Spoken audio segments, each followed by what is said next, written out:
أعوذ بالله من الشيطان الرجيم بسم الله الرحمن الرحيم إنا أنزلنا التوراة فيها هدى ونور يحكم بها النبيون الذين أسلموا للذين هادوا والربانيون والأحبار بما استحفظوا من كتاب الله وكانوا عليه شهداء فلا تخشوا الناس واخشوني ولا تشتروا بآياتي ثمنا قليلا ومن لم يحكم بما أنزل الله فأولئك هم الكافرون صدق الله العظيم رب اشرح لي صدري ويسر لي أمري واحلل عقدة من لساني يفقهوا قولي رب زدني علما سبحانك لا علم لنا إلا ما علمتنا إنك أنت العليم الحكيم سورة مائدة شپږم سپارہ آیات نمبر 44 لدينا مخکې آیاتونو کې الله پاک جل شانه دا خبره او فرمایله چې د خیبر نکم يهود راغلی وو د نبی علیه الصلاۃ والسلام خواله او خپل مقدمه د ځان سره راوړی و د زنا مبارکی او د دې نیت داو چې کو نبی علیه الصلاۃ والسلام مونږ ته سنرب غوندګي حکم وورو یا تاسو ته نرم غوندي حکم وورو نو هغه خبره اومنه او کنه د رجم حکم درته وورو نو هغه خبره د نبی علیه الصلاۃ والسلام ممنه د دې وجه نه الله پاک جل شانه نبی علیه الصلاۃ والسلام ته فرمایل حالانکه يهودو ته دا پته نه و چې کوم حکم دا په تورات کې دی د رجم نو دک د مسلمانانو په کتاب قرآن مجید کې دی یعنی دک د شریعت اسلام د دین اسلام دک حکم دی دا کوم حکم چې تاسو په تورات کې موجود دی چې هغه د رجم دی د دې وجه نه نبی علیه الصلاۃ والسلام ته الله فرمایي وکيف يحكمونك عندهم التورات او سرنګ بدوی تا منصب جوړږي سرنګ بدوی تا سالس جوړږي حالانکه د دوی سره تورات ته او په تورات کې دغه حکم موجود دی نو مخکې الله فرمایل چې وکيف يحكمونك عندهم التورات فيها حكم الله څنګه بدوی تا حکم څنګه بدوی تا درمګړې او سالس جوړږي حالانکه د دې سره تورات ته او په تورات کې هم دغه حکم موجود دی نو دی چې څنګه د صد پارا سالس او درمګړي جوړولې نو د دې خو بل غرضو دی خو چرته کوړو سزا براته په شریعت اسلام کې موجوده وي نبی عليه السلام براته ووري یا د جیل سزا براته ووري نو دا خو ته اک سزا وروله کوم چې په تورات کې ده نو مه تر تورات ذکر وشو اوس دې آیاتونو را روانو کې تورات ته جامعیت ذکر دی چې تورات د معمولی کتاب نه دی د ټولو نړمبنه درجه په آسماني کتابونو کې سلور غټ کتابونه نازل شوي دي او سل صحیفې نازل شوي ان ټوټل 104 کتابونه آسماني نازل شوي دا سلور بګي غټ کتابونه دي قرآن مجید تورات زبور او انجیل نو په ټولو کې اعلی مرتبه د قرآن مجید ده ځکه چې ټول کتابونه الله رب العزت په قرآن مجید باندې منسوخ کړي دي او قرآن مجید ناسخ کتاب د تورات ذمہ داری هغه الله رب العزت په خلکو باندې اچولې و چې د دې ذمہ دار به دغه خلک علما او رهبانیین دا به د دې ذمہ داری د دې د حفاظت ذمہ داری په هغه چولې و او د قرآن مجید ذمہ داری الله په خپل باندې اغستې ده انا نحن نزلنا الذکر وانا له لحافظون الله وی قرآن مجید مونږ نازل کړی د دې د حفاظت ذمہ داری مونږ په خپل باندې الله وی اغستې یعنی په دې کې څوک د زور د زیر د پیش د دې تحریف په قرآن مجید کې څوک نشي کوي معمولی غونډه کې رد او بدل په قرآن مجید کې څوک نشي کوي نو دې آیاتونو مبارکاو کې د تورات ته جامعیت ذکر دی لومبنه درجه د قرآن مجید د دویمه درجه بیا د تورات ته خو چونکه اوس زمانه کې خو تورات ناسخ نه دی منسوخ کتاب دی چې قرآن موجود دی یو کتاب حکم نه چلیږي سوا د قرآن مجید نه خو تورات تر ډېرې زمانه پورې په تورات باندې عمل را روان تقریبا سلور زره کاله 4000 سال پورې په تورات باندې عمل را روانو خلکو په عمل کو يهوديان نو الله په دې رکوع کې د تورات جامعیت ذکر کی الله فرمایي انا انزلنا التوراة بشک مونږ نازل کړی دی دا تورات فیها پدې کې هدن هدایت تی و نور او نور دی پکې. نو الله وی دا تورات مونږ نازل کړل. دې مطلب دې طرف ته اشاره ده چې دا تورات آسمانی کتاب دی، د الله د طرف نه نازل شوی دی. دا نه چې دا تورات ته الله کتاب نه دی. الله وی تورات مونږ نازل کړی دی، خو اوس منسوخ شوی دی، ناسخ کتاب قرآن مجید. دویمه دا چې دا قرآن دا تورات چې دی کې څه نقص نه و، خرابي پکې نه وه، خو الله رب العزت د خلکو مزاج ته مو کتل، خلکو ته مو کتل، زمانه ته مو کتل، دغه مناسبت سره الله رب العزت قرآن مجید راولي. نو انا انزلنا التوراۃ بشک موږ نازل کړی دی تورات فیها په دې تورات کې هدن هدایت وو و نور او نور پکې. نو د هدایت نه مراد با احکام او شرائع شي، چې هدایت پکې نو احکام منز روزه زکات حج دعوت مراد شي، او د نور نه به مراد عقیده شي. د هدن په تورات کې عملی احکامات او د عقاید پکې و نور او عقاید پکې ایا به الټه شي، دواړه تفسیرونه دي. یا به د هدن نه مراد عقیده شي او د نور نه به مراد احکام او شرایع شي، او یا به د هدن نه مراد د عقاید او احکام شي. عقاید او احکام دواړه به د هدن تفسیر شي. هدن نه څه مراد دي؟ عقاید او احکام. او د نور نه به مراد دفع د شبهات شي، چې کوم شبهات انسان د بدغه کې راځي نو هغه د فکول نه مراد نور شي. نو مطلب به دا شي چې هدن په دې قرآن په تورات کې احکام او عقاید ذکرو و نور او نور پکې ذکرو، د شبهات او دفع پکې ذکرو. درې وړه تفسیرونه ټیک دي. هدن نه مراد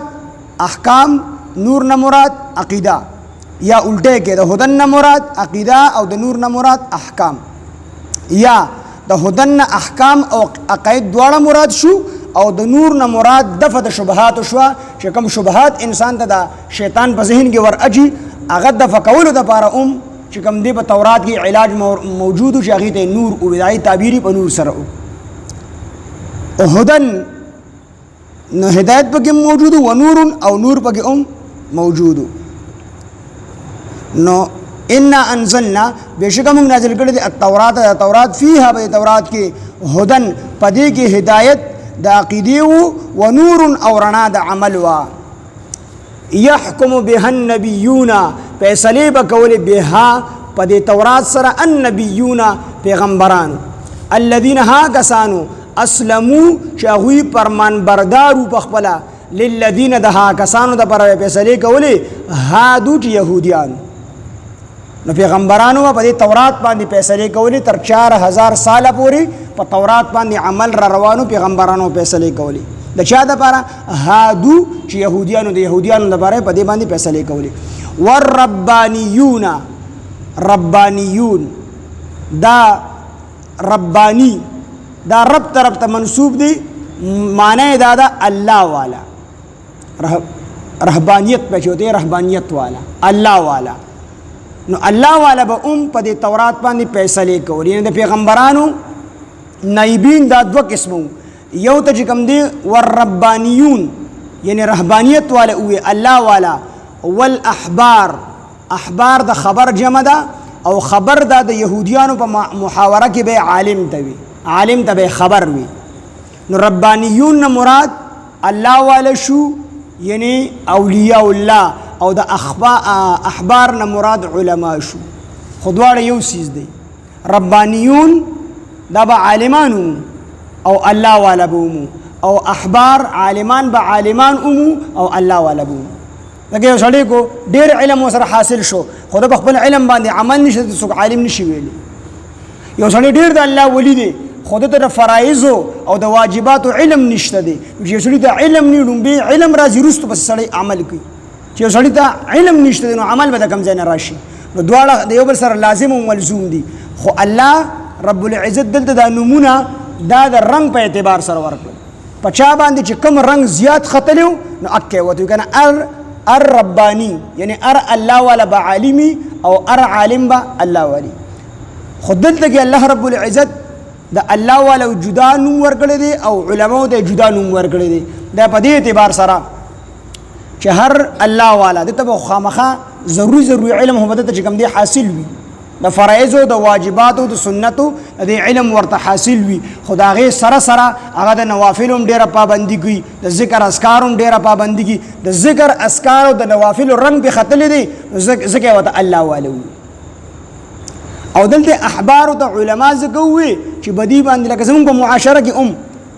بعضو خلکو د خلک پیران وي پیران دا پیر عالمي خود د ذکر او د اذکار او د هغه پابندي د هغه رنگ په خطلی وي هغه په غالب وي ذکر اذکار په غالب وي دغه رنگ د نوافل پابندي کوي د هر یو سیس پورا پابندي کوي نو هغه عالم وي خلکو د پیر سی وي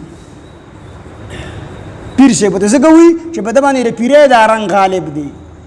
پیره په غلبه کړی دا او علما چې دي نو هغه د فرائض او د واجبات او د سنت موکده پابندي کوي خو ډیر نوافل نه کوي هغه ټوله توجه درس او تدریس ته ورکړي وي نو دی الله والدي خو دی درس او تدریس ته شوبه به غالبا د دی وجه علماو د علماوی او پیرانو ته پیران مقصد د دواړو یو دی درس او تدریس چې سوګي د غیم دا مقصد دی چې زمونږ نه الله راضي شي کم چې پیران دي ذکر اذکار کوي وظایف کوي نوافل پابندي کوي نفلی روزي نیسي دا غي مطلب دا دی چې زمونږ نه الله راضي شي خو پچا باندې چې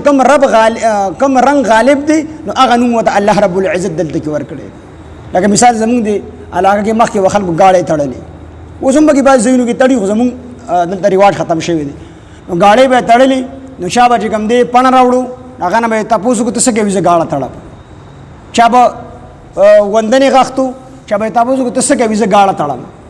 چا به چې کوم دی په کې ګرځېدل سوکو تسه کې زګاړه تړم چا بچا ډوډۍ راوړم ناغه نه چا تاسو کو تسه کې وی زګاړه تړم نو دیو بل سره په جنگ شي وي پندونو والے وی چې یاره دا گاړه خو زه تړم ته چې کوم دی ګرځې پکې او ګرځېدو والے وی چې دا ټول کار خو مونږ کو زګا چې مونږ پکې ګرځو چې مونږ پکې نه ګرځې گاړه به څنګه تړله نو دیو بل سره جنگ نه کی به ار یو بل چې کوم دی داد ور کوي نو دغه شنو علما او د پیرانو دوه کار ټولو کار یو دی ټولو مقصد دا دی کو څو پندونه راوړي دا مقصد دا چې گاړه وتړل شي کو څو پکې ګرځي دا مقصد دا چې گاړه وتړل شي کو څو کوندنې تاوي دا مقصد دا چې گاړه وتړل شي او دا غره کو څو چا ډوډۍ ولوړي دا مطلب دا مقصد څه دی چې گاړه وتړل شي د کشان کو پیران دي ذکر اذکار کی خان کوونو کې او دا غرنګي کو علما دي درس او تدریس کې ټول مقصد دغه دی چې الله راضي شي خودل ته درنګ په اعتبار سره وتا الله رب العزت نمونه ورکړل کنا هر پیر دا به عالم وي او هر عالم دا به پیر وي ټول الله والا وي چې کوم عالم د فرایض او د واجبات پابندي نه کوي الله ناراضګي دا الله والا نشي کېدی دا عالم هم نشي کېدی کو کوم الله والا ته ضروري علم نه حاصل د فرایض او د واجبات علم ورته نه حاصل یو ډیر ذکرونه کوي خو دې الله والا نشي جوړې دی د شیطان په لار باندې نو دواړه خبرې د یو بل سره لازمي دي خو دلته تاسو ته ما وایي چې په چا باندې کم رنگ غالب وو هغه نوم ته الله ورکړي دي نور دواړه یو سیز دي لکه زمونږ په علاقه کې مخ کې اوس خو مدرسې شو خو د مدرسونو مخ کې د مشرانو عالمانو چې کوم علمونه حاصل کړي دي یو عالم لته دي دغه نه یو کتاب ویل دي یو عالم ته به صرفي مولا وي دا صرفي مولا دي حالانکه هغه په ټول کتابونه ویلو علم به پورا کړو خو د صرف علم به غالب او هغه ته صرفي مولا وي بعضو ته خلکو نحوی مولا وي دا نحوی مولا دي هغه هم پورا عالم ټول کتابونه به ویلو خو د نحوی په پن کې به دغه مهارت د نحوی د پن به غالب هغه ته نحوی مولا وي بعضو ته منطقي مولا وي هغه هم ټول علم حاصل کړو خو په منطق کې فلسفه کې دغه مهارت نو خلکو به ته منطقي مولا وي نو ټول عالمان خو د کم پن به غالب هغه نوم به ورکړو دلته کوم الله رب العزت والربانيون الله والا رهبانيت والا الله والا دی والاحبار او علماء بما په سبب د دې چې استحفظوا دوی نگرانان مقرر کړی شي وو من کتاب الله د الله په کتاب باندې یعنی پیغمبرانو به د دې تورات مطابق فیصله کولی او الله والا چې کوم او دغه زمانه چې کوم بیرانو رهبانيت والا هغه هم د تورات مطابق فیصله کولی والاحبار د يهودو چې کوم علماو هغه به د تورات مطابق فیصله کولی 4000 سال پورې په تورات عمل روانو پس وجه بمستحفظو په سبب د دې چې استحفظو دوی نگرانان مقرر کړی شي من کتاب الله د الله په کتاب باندې دینا نگهبانان پاسبانان او نگهبانان الله مقرر کړو په دې کتاب باندې ستما وي چې په تورات ذمہ داری په خپل الله نه واغسه د حفاظت هغه په خلکو باندې اچولې و دلته او فرمایي الله کنه بما په وجه په سبب د دې استحفظو چې دوی نگرانان نگهبانان مقرر کړی شو من کتاب الله د الله په کتاب په تورات باندې وکانو علیه او دوی په هغه باندې شهداء خبردار دلته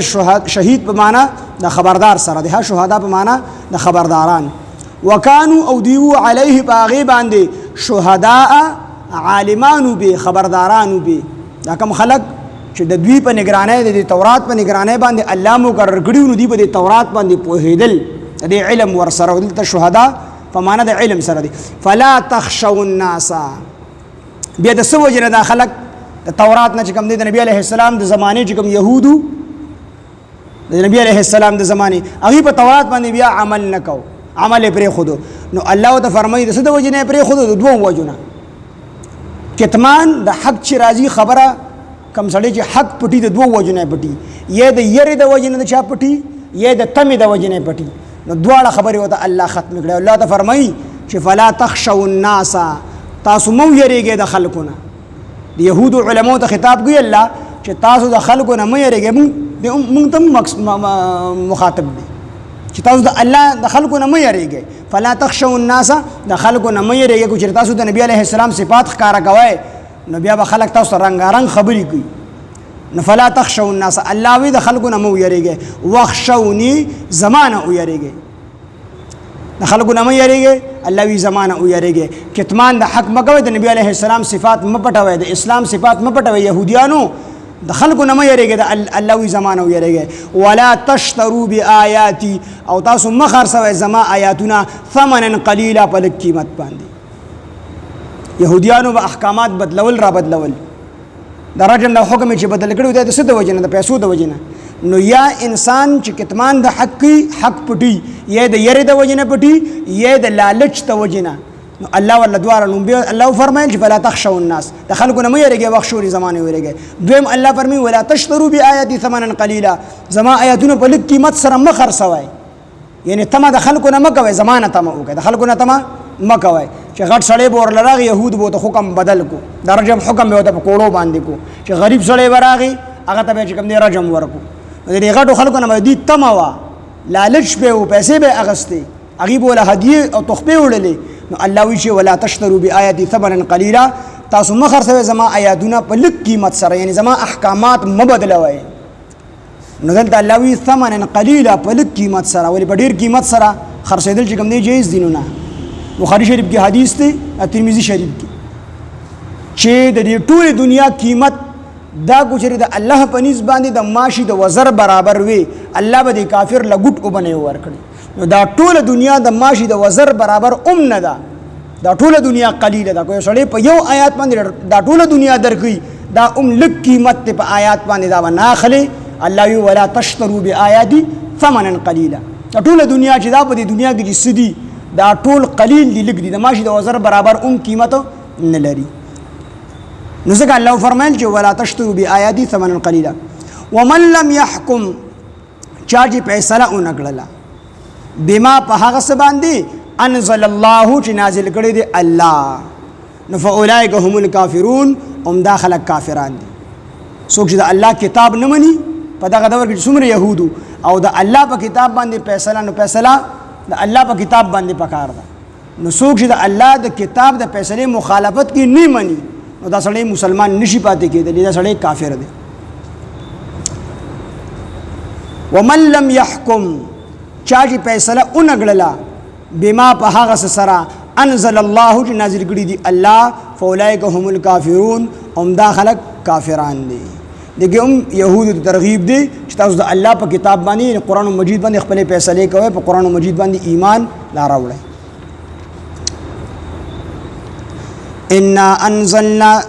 انا انزلنا التوراة بشک موږ نازل کړی دی دا تورات فیها بده تورات کې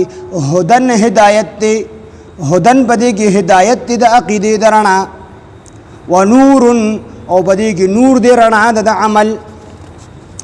يحكم بها النبيون فیصله بکول پدې تورات باندې پیغمبرانو الذين ها کسانو اسلموا جوی فرمان بردارو للذين دها کسانو د پاره هادو يهوديانو داغي د پاره به فیصله پدې تورات باندې کول ټیک ټیک والربانيون او الله والا کسانو به پدې تورات باندې فیصله کول د يهوديانو د پاره والاحبار او د يهوديانو علماء به پدې تورات باندې فیصله کول د يهوديانو د پاره بمستحفظو په سبب د دې چې استحفظو د انبیاء او دغه رهبانیان دغه ربانیون او دغه احبار علما دا ټول دوی نگرانان مقرر کړي شیو من کتاب الله د الله په کتاب باندې په تورات باندې وکانو علیه شهدا او دوی د الله په دې کتاب باندې پوها فلا تخشوا الناس تاسو مو یریږئ د خلقنا تاسو مو یریږئ ای یهودیانو د خلقنا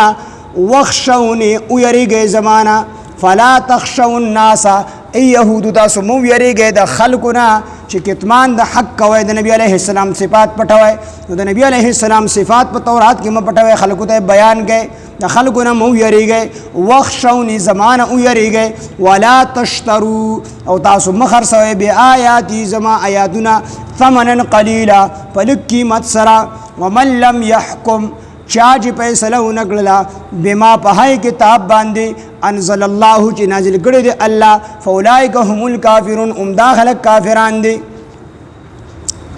انا انزلنا التوراة بشک موږ نازل کړی تورات فيها بد تورات کې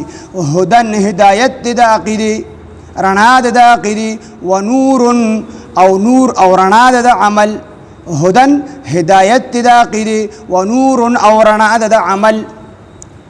يحكم بها النبيون فیصله بکول پدې باندې پیغمبرانو الذين هغه پیغمبران اسلموا جوی فرمان بردارو للذين دها کسانو د پاره فیصله کول هادو جوی يهوديانو والربانيون او الله والو به فیصله کول د يهوديانو د پاره په تورات باندې والاحبار او د يهود علماء به د يهوديانو د پاره فیصله کول په تورات باندې بمستحفظو په سبب د دې سره استحفظو چې دا